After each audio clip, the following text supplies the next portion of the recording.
morning po mga kapatid. Muli, salamat po.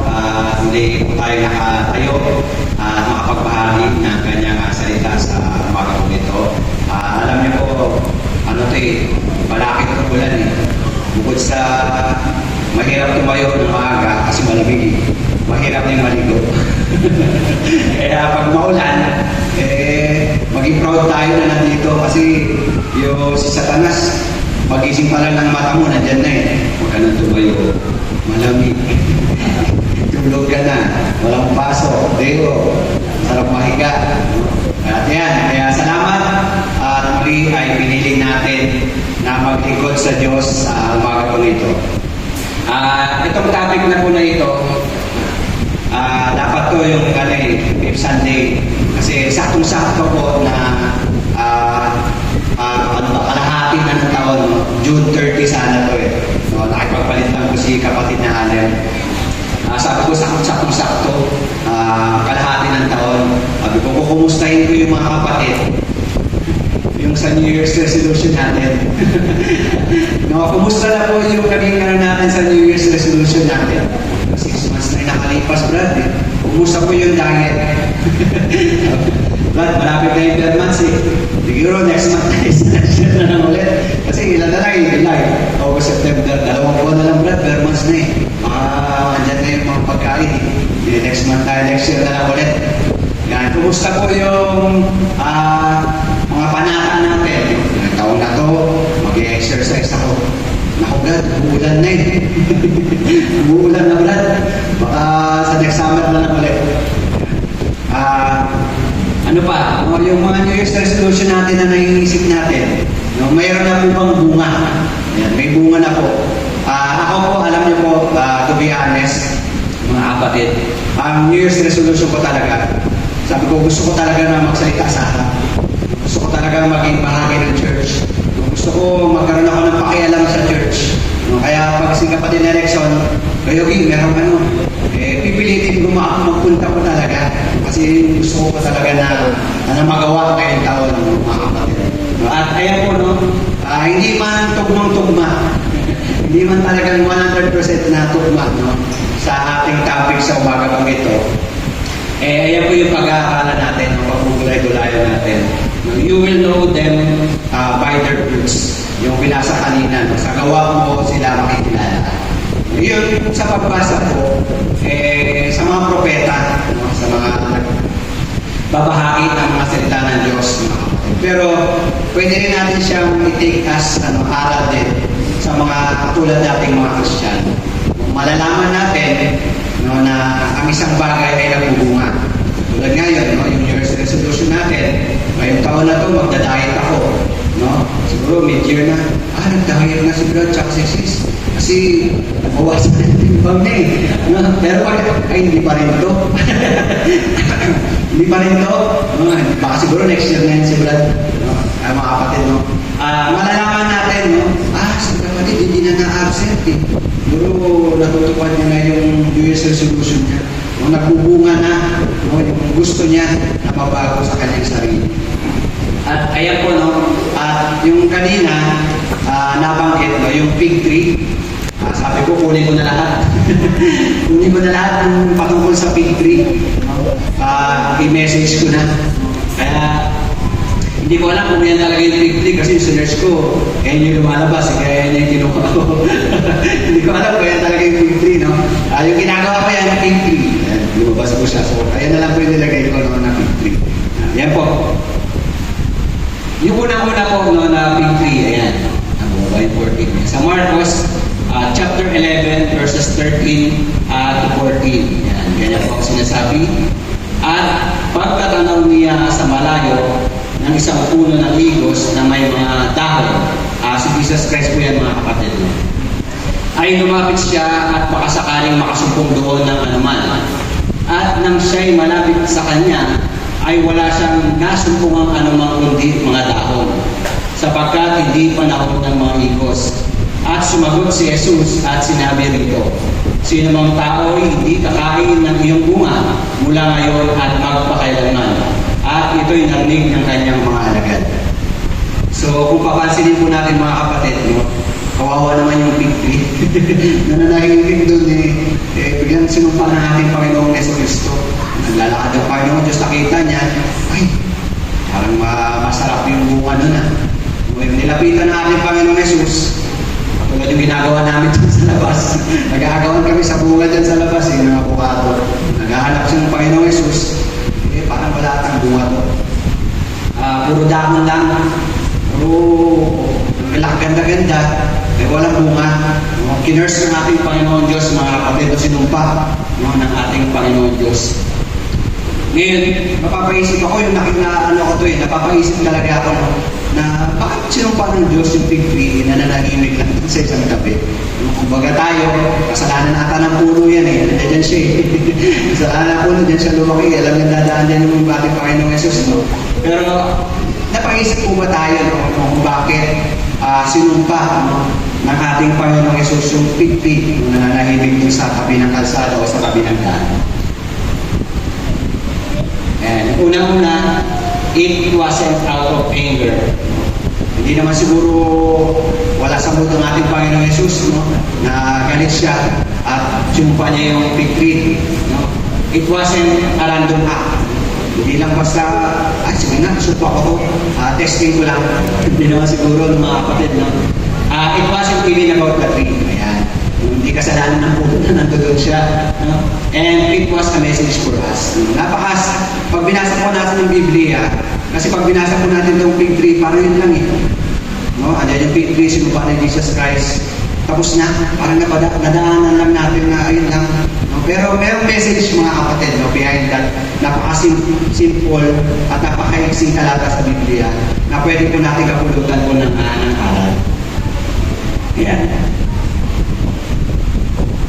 Unang-una mga kapatid na aral na matututunan po natin dun sa fig tree na sinumpa ng ating Panginoong Jesus.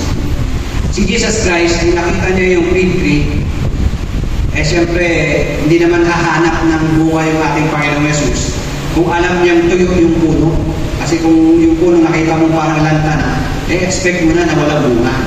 Pero ito, in-expect ng ating Panginoong Jesucristo na may bunga yun. Kasi sabi niya, nakita lang niya puro dahon. Ibig sabihin, maganda yung puno, mga kapatid. At sa ating mga Kristiyano, mga kapatid, ang ating Panginoong Jesucristo, ang ating Panginoong Diyos, nag-i-expect po siya sa atin na magkaroon ng bunga bilang isang Kristiyano, mga kapatid. Yan po na sinama ko na rin po dyan ng Galatians chapter 5, verses 22 to 23, mga kapatid. Ito palagi dinidiscuss yun yung fruit of the Spirit. Kayo nga sa self-examine natin, yung mga sarili natin, na kung meron na ba akong fruit of Spirit. Love, goodness, patience, gentleness, faithfulness, self-control, joy, kindness, and peace. Brad, ang dami naman yan. Parang hindi ko atang kaya mamuha ng ganyan ng mga kapatid. Pero, day by day, mga kapatid, one at a time pala. Na-expect ng Diyos sa ating mga Kristiyano na magkaroon tayo ng bunga. Yan po, part po yan ng bunga natin, yung fruit of Spirit. Kaya self-examine natin yung sarili natin na nagbubunga na ba ako bilang isang Kristiyano o hindi pa. Yan po yung mga kapatid mo. Kaya sa tuwing tayo maglilingkod sa Diyos, sa tuwing tayo mapupunta sa fellowship, may examine po natin yan na nag-i-improve na ba ako bilang isang Kristiyano. Alam niyo po, ang isang improvement ng isang Kristiyano, kapag umabsent po tayo ng pagsamba, nakakonsensya po tayo, sakit sa puso. Hindi ako nakapagsamba. Sakit sa damdamin, nakakonsensya ako, hindi ako nakapaglingkod sa Diyos ngayong linggo. Isa po yan, mga kapatid, na bunga ng Espiritu. Na nakakonsensya ka, dahil hindi ka nakapaglingkod Isa naman pag nagalit ka, alam niyo po sa bahay, bubukin ko naman yung pamilya ko. Sa bahay, pag kami po ay kasama-sama apat na pamilya, pag may sumigaw, bakit ka galit? Bakit ka galit pa, daddy? Bakit ka galit, mami? Dapat ganito lang Dapat ganito lang. Alam niyo po, nilagay ko po kasi doon sa sa wall namin. Yung Ephesians chapter 4 verse 32. No? Sabi ko, gusto ko palagi kayo mabait. No? Kaya pag nag-aaway ko sila magkapatid, yung Ephesians 4:32, yung sinasabi ko sa kanila. Be kind and compassionate. No? Palagi kayo magkapatawaran sa isa't isa. Pero, kaya ko pa pinagano nilagay yun. Hanggang ngayon, pinapaalala ko pa rin. Napaalala ko pa rin. No? Sa ulo naman nila, no? Sa ulo naman nila mga kapatid. Kaya po, yan yung mga bunga ng ating paglilingkod sa Diyos, mga kapatid. Iilan lang po yan, mga kapatid. At ayan po ang gusto ng Diyos sa atin, no? Na meron siyang ine-expect sa atin na bunga, yung mga mabubuting gawa. Alam niyo yung mga kapatid natin na tumutulong dito sa kapilya. Alam niyo po, pag kami ni kapatid na Rexon nagpakwentuhan, parang pag sinasabi, Kuya, may sumakot na, may nagbigay na. Parang yung puso ko, saya-saya mga kapatid, no, na may tumutulong palagi, no, sa pagpapaganda ng kapilya. No, isa po yun, no, na fruit of spirit, no, yung good works ng mga kapatid. At hindi lang naman siyempre sa kapilya, no, kahit sa labas ng mga kapatid. No. At yan po yung ine-expect ng ating Panginoong Jesus sa atin, mga kapatid. Yan, yung pangalawang fig po sa Biblia, mga kapatid, no? Yung binasa ko ni kapatid na Riel. Yan, sa Mateo chapter 7 verses 15 to 20. Yan, basahin ko po ulit mga kapatid. Mag-ingat kayo sa mga bulaang propeta na nagsisilapit sa inyo na may damit tupa. Datapwat sa loob ay mga lobong maninila. Sa kanilang mga bunga ay inyong makikilala sila. Nakakuputi baga ng mga ubas sa mga tilikan o ang mga igos sa mga dawagan. Ngayon din naman, ang bawat mabuting punong kahoy ay nagbubunga ng mabuti. Tatapwat ang masamang punong kahoy ay nagbubunga ng masama. Diyan po muna mga kapatid. No? Ito patungkol po ito sa mga nagtuturo mo ng salita ng ating Panginoon Diyos. At alam niyo po mga kapatid, pwede natin i-apply bilang isang Kristiyano po sa ating pang-araw-araw na buhay ito mga kapatid. No? Na kapag mabuti yung puno, mabuti din yung bunga. At kung masama ang puno, masama din yung bunga ng mga kapatid. Kaya tayo, huwag natin i-expect na pag masama yung ginawa natin, mabuti yung bunga. No? Hindi po mga kapatid. No? Kasi sinasabi niya, kung mabuti yung ating gawa, mabuti yung bunga. Mabuti yung puno, mabuti yung bunga. Gaya din tayo mga kapatid.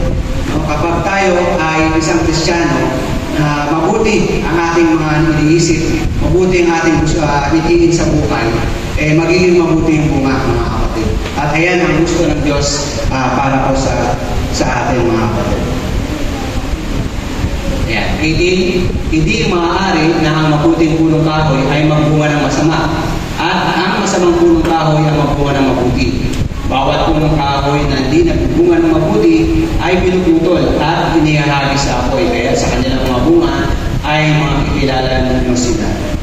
So mga kapatid, sa kanyang bunga, makikilala mo sila. Kaya sinabi ko kanina ng mga kapatid mo.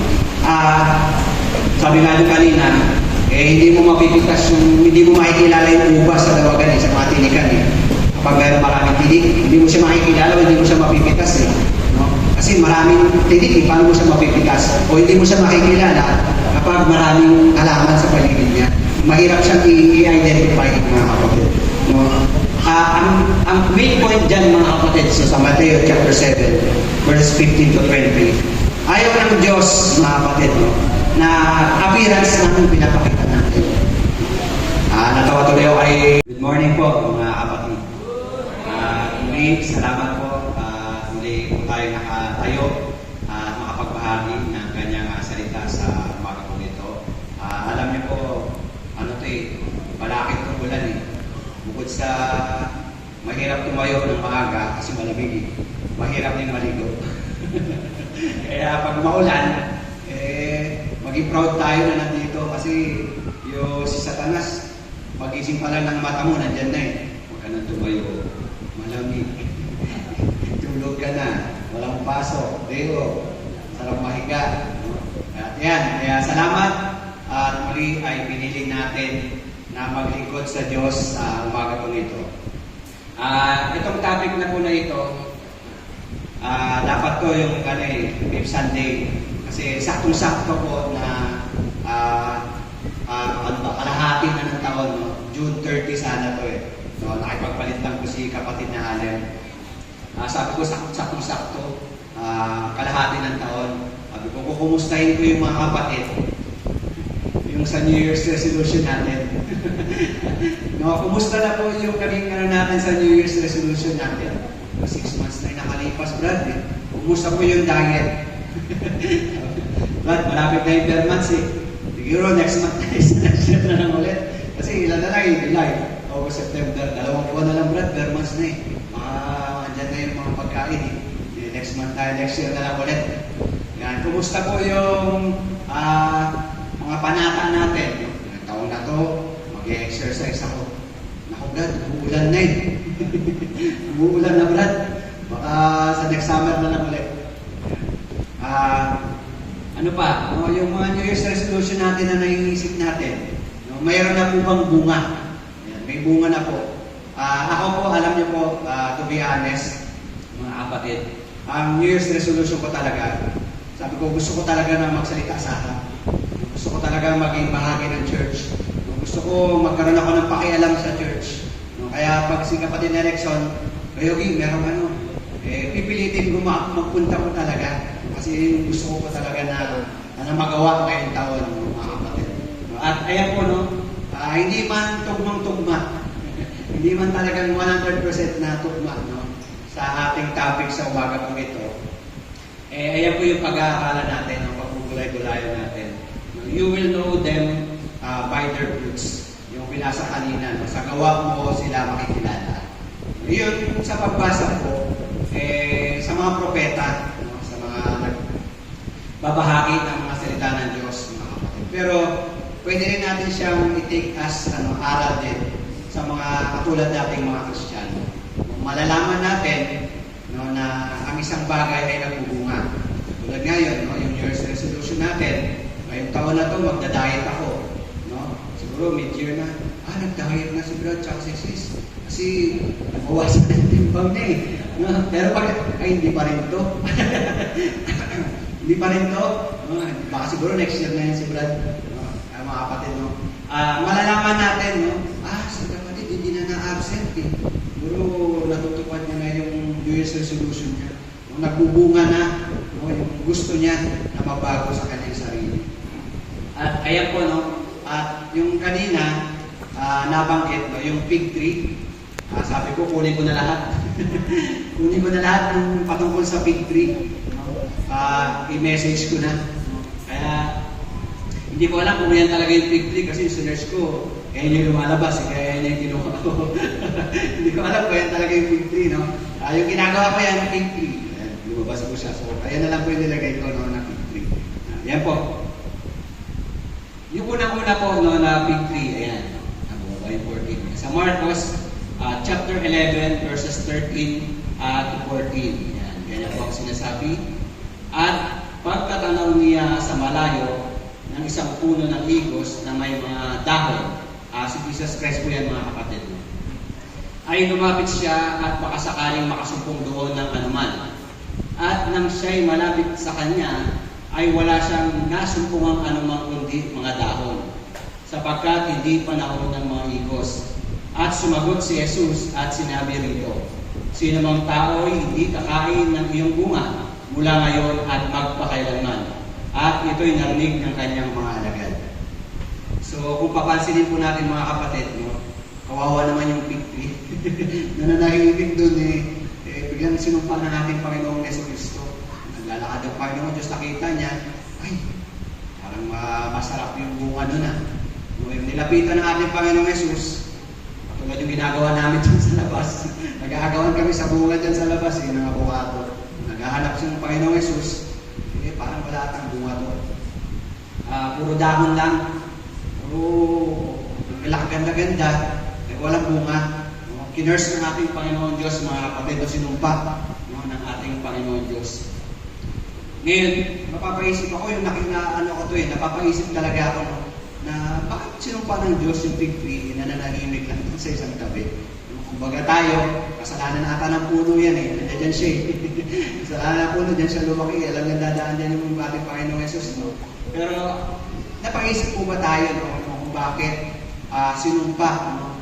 Ng ating Panginoong Jesus yung pig-pig, no? Na nanahimik dun sa tabi ng kalsada o sa tabi ng daan. And, unang-una, it wasn't out of anger. Hindi naman siguro wala sa mood ng ating Panginoong Jesus, no? Na galit siya at sumpa niya yung fig tree. No? It wasn't a random act. Hindi lang basta, sige nga, sumpa ko to. Testing ko lang. Hindi naman siguro ng mga kapatid. No? It wasn't even about the tree. Ayan. Hindi kasalanan ng puno na nandoon siya. No?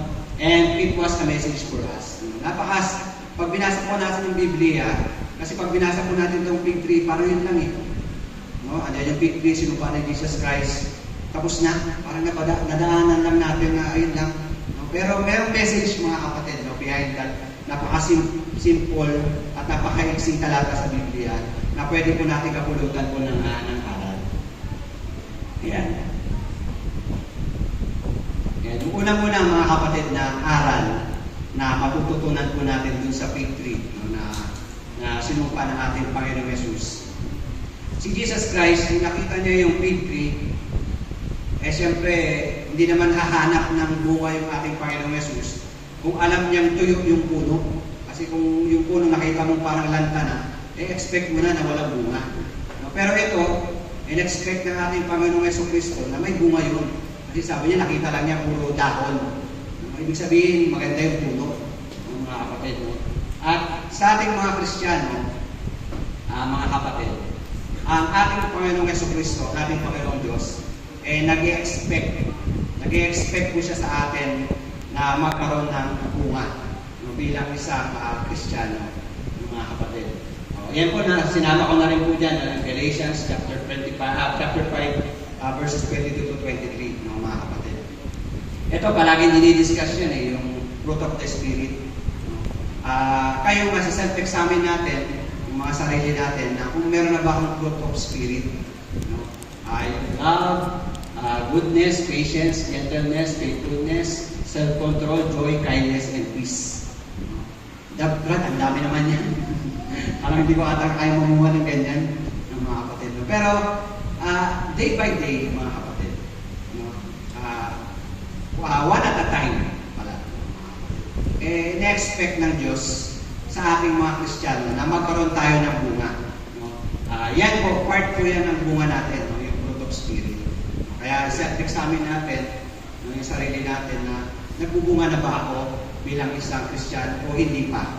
Yan po yung mga kapatid mo. Kaya sa tuwing tayo maglilingkod sa Diyos, sa tuwing tayo mapupunta sa fellowship, may examine po natin yan, no, na nag-i-improve na ba ako bilang isang Kristiyano. Alam niyo po, ang isang improvement ng isang Kristiyano, kapag umabsent po tayo ng pagsamba, nakakonsensya po tayo, sakit sa puso. Hindi ako nakapagsamba. Ang sakit sa damdamin, nakakonsensya ako, hindi ako nakapaglingkod sa Diyos ngayong linggo. Isa po yan, mga kapatid, no, na bunga ng Espiritu, no, na nakakonsensya ka, dahil hindi ka nakapaglingkod eh. No? Isa naman pag nagalit ka, alam niyo po sa bahay, bubukin ko na naman yung pamilya ko. Sa bahay, pag kami po ay kasama-sama 4 na pamilya, pag may sumigaw, bakit ka galit? Bakit ka galit pa, Daddy? Bakit ka galit, Mami? Dapat ganito lang Dapat ganito lang. No? Alam niyo po, nilagay ko po kasi doon sa wall namin. Yung Ephesians chapter 4, verse 32. No? Sabi ko, gusto ko palagi kayo mabait. No? Kaya pag nag-aaway po sila magkapatid, yung Ephesians 4:32, yung sinasabi ko sa kanila. Be kind and compassionate. No? Palagi kayo magkapatawaran sa isa't isa. Pero, kaya ko pa nilagay yun. Hanggang ngayon, pinapaalala ko pa rin. Pinapaalala ko pa rin. No? Sa ulo naman nila, mga kapatid.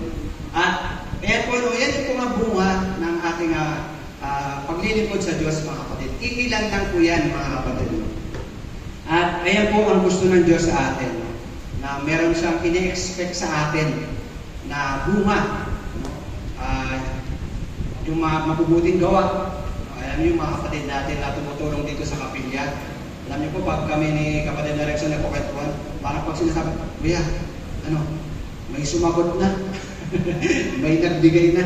Parang yung puso ko, saya-saya mga kapatid, no, na may tumutulong palagi, no, sa pagpapaganda ng kapilya. No, isa po yun, no, na fruit of spirit, no, yung good works ng mga kapatid. At hindi lang naman siyempre sa kapilya, no, kahit sa labas ng mga kapatid. No.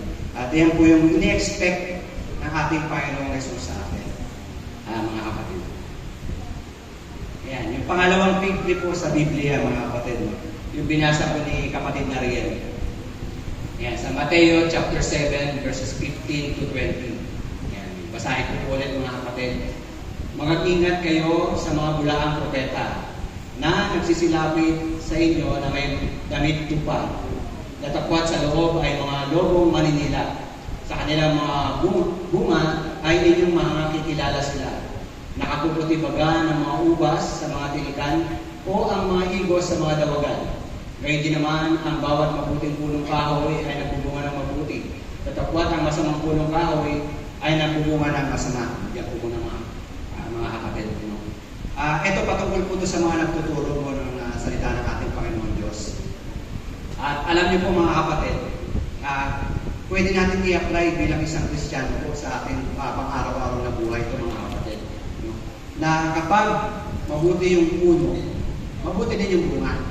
At kung masama ang puno, masama din yung bunga ng mga kapatid. Kaya tayo, huwag natin i-expect na pag masama yung ginawa natin, mabuti yung bunga. No? Hindi po mga kapatid. No? Kasi sinasabi diyan, kung mabuti yung ating gawa, mabuti yung bunga. Mabuti yung puno, mabuti yung bunga. Kaya din tayo mga kapatid. No? Kapag tayo ay isang Kristiyano, mabuti ang ating mga iniisip, mabuti ang ating nitiin sa buhay, magiging mabuti yung bunga mga kapatid. At ayan ang gusto ng Diyos para po sa ating mga kapatid. Ayan. Hindi maaari na ang mabuting punong kahoy ay magbunga ng masama at ang masamang punong kahoy ay magbunga ng mabuti. Bawat punong kahoy na hindi nagbunga ng mabuti ay pinuputol at inihahagi sa apoy. Kaya sa kanilang mga bunga ay makikilala ninyo sila. So mga kapatid, sa kanyang bunga, makikilala mo sila. Kaya sinabi ko kanina ng mga kapatid mo. Sabi nga doon kanina, hindi mo makikilala yung ubas sa dawagan sa mga tinikan. Kapag mayroon maraming tinik, hindi mo siya makikilala o hindi mo siya mapipitas. No? Kasi maraming tinik, paano mo siya mapipitas? O hindi mo siya makikilala kapag maraming halaman sa paligid niya. Mahirap siyang i-identify mga kapatid. No? Ang main point dyan mga kapatid, sa Mateo chapter 7, verse 15 to 20, ayaw ng Diyos mga kapatid, no, na appearance namin pinapakita natin.